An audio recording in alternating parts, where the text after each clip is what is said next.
Hello మిత్రాని, మన ఛానల్లో quiz day అని ఆల్రెడీ ఒక వీడియో ఉంది. ఆ వీడియోకి పార్ట్ 2నే ఈ వీడియో. 5 టీమ్స్ పార్టిసిపేట్ చేసిన క్విజ్లో 3rd ప్లేస్లో ఉండుండే. But points first and second ప్లేస్కే కదా ఇస్తారు. సో ఆ డిసప్పాయింట్మెంట్ ఆల్రెడీ ఉంది. గ్రౌండ్కి వెళ్ళాం. నెక్స్ట్ అక్కడ టగ్ ఆఫ్ వార్ స్టార్ట్ చేశారు. బట్ ఆ రోప్ మధ్యలో తగ్గిపోయింది. ఇంకో రోప్ కోసం చాలా ట్రై చేశారు, బట్ దొరకలే. ఇంకా అలా అది మధ్యలోనే ఆపేసి బాస్కెట్బాల్కి వెళ్ళాం. బాస్కెట్బాల్లో కూడా వేరే 2 టీమ్స్ విన్నాయి. That day our luck was very bad. అసలు ఆ రోజు మొత్తం బుక్గా అయింది. ఏం గెలవలేము మేము. I took part in basketball, but ఒక్క గోల్ కూడా వేయలేకపోయినా. ఇంకా ఫుల్ డిసప్పాయింట్మెంట్. ఇంకా హాస్టల్కి వచ్చాక నాన్న కాల్ చేశారు. మా నాన్నకి నా గురించి ఎంత బాగా తెలుసు అంటే, నేను ఏం చెప్పకుండా నా వాయిస్లో చేంజ్ గుర్తించి ఏమైందిరా అని అడిగారు.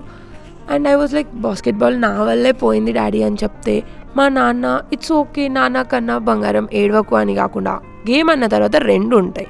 ఓడిపోయినప్పుడు ఏడుస్తా అంటే అసలు రేపటి నుండి పార్టిసిపేట్ చేయడమే ఆపే నువ్వు అని అన్నారు. ఇంకా ఆ దెబ్బతో లేదు ఏం ఏడవట్లే అని కాల్ కట్ చేశా.